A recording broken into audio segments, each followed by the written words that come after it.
शिव और सती का विवाह। दक्ष प्रजापति की कई पुत्रियां थीं। सभी पुत्रियां गुणवती थीं। फिर भी दक्ष के मन में संतोष नहीं था। वे चाहते थे उनके घर में एक ऐसी पुत्री का जन्म हो जो सर्वशक्ति संपन्न हो एवं सर्वविजयिनी हो, जिसके कारण दक्ष एक ऐसी ही पुत्री के लिए तप करने लगे। तप करते करते अधिक दिन बीत गए तो भगवती आद्या ने प्रकट होकर कहा, मैं तुम्हारे तप से प्रसन्न हूँ। तुम किस कारणवश तप कर रहे हो? दक्ष ने तप करने का कारण बताया तो माँ बोली, मैं स्वयं पुत्री रूप में तुम्हारे यहाँ जन्म धारण करूंगी। मेरा नाम होगा सती। मैं सती के रूप में जन्म लेकर अपनी लीलाओं का विस्तार करूंगी। फलतप भगवती आद्या ने सती रूप में दक्ष के यहाँ जन्म लिया। सती दक्ष की सभी पुत्रियों में सबसे अलौकिक थीं। सती ने बाल्य अवस्था में ही कई ऐसे अलौकिक आश्चर्य चलित करने वाले कार्य कर दिखाए थे, जिन्हें देखकर स्वयं दक्ष को भी विस्मयता होती रहती थी। जब सती विवाह योग्य हो गई तो दक्ष को उनके लिए वर की चिंता होने लगी। उन्होंने ब्रह्मा जी से इस विषय में परामर्श किया। ब्रह्मा जी ने कहा, सती आद्या का अवतार है। आद्या आदि शक्ति और शिव आदि पुरुष है, अतः सती के विवाह के लिए शिव ही योग्य और उचित वर है। दक्ष ने ब्रह्मा जी की बात मानकर सती का विवाह भगवान शिव के साथ कर दिया। सती कैलाश में जाकर भगवान शिव के साथ रहने लगी।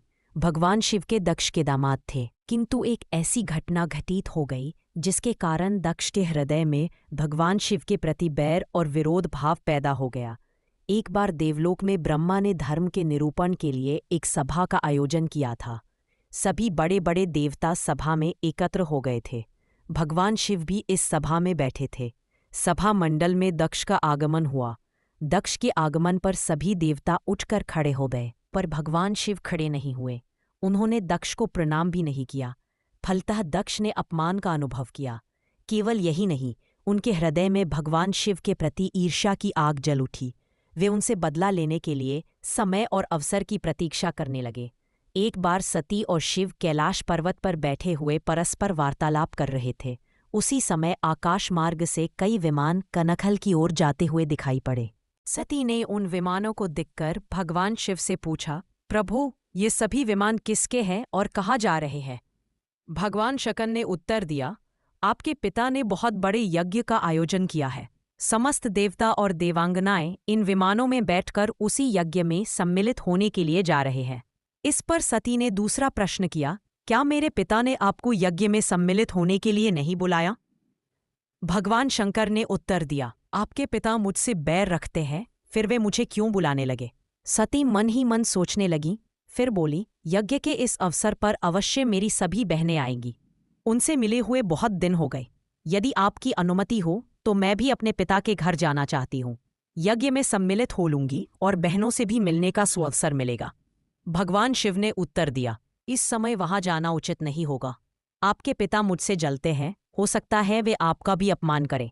बिना बुलाए किसी के घर जाना उचित नहीं होता है। इस पर सती ने प्रश्न किया, ऐसा क्यों? भगवान शिव ने उत्तर दिया, विवाहिता लड़की को बिना बुलाए पिता के घर नहीं जाना चाहिए, क्योंकि विवाह हो जाने पर लड़की अपने पति की हो जाती है। पिता के घर से उसका संबंध टूट जाता है। लेकिन सती पीहर जाने के लिए हठ करती रहीं, अपनी बात बार बार दोहराती रहीं। उनकी इच्छा देखकर भगवान शिव ने पीहर जाने की अनुमति दे दी। उनके साथ अपना एक गण भी साथ में भेज दिया। उस गण का नाम वीरभद्र था। सती वीरभद्र के साथ अपने पिता के घर गईं। घर में सती से किसी ने भी प्रेम पूर्वक वार्तालाप नहीं किया। दक्ष ने उन्हें देखकर कहा, तुम क्या यहाँ मेरा अपमान कराने आई हो? अपनी बहनों को तो देखो, वे किस प्रकार भांति भांति के अलंकारों और सुंदर वस्त्रों से सुसज्जित है। तुम्हारे शरीर पर मात्र बाघंबर है। तुम्हारा पति श्मशानवासी और भूतों का नायक है।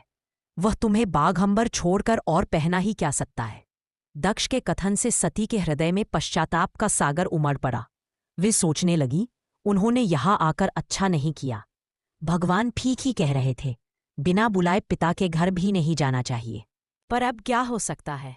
अब तो आ ही गई हूं। पिता के कटु और अपमानजनक शब्द सुनकर भी सती मौन रही।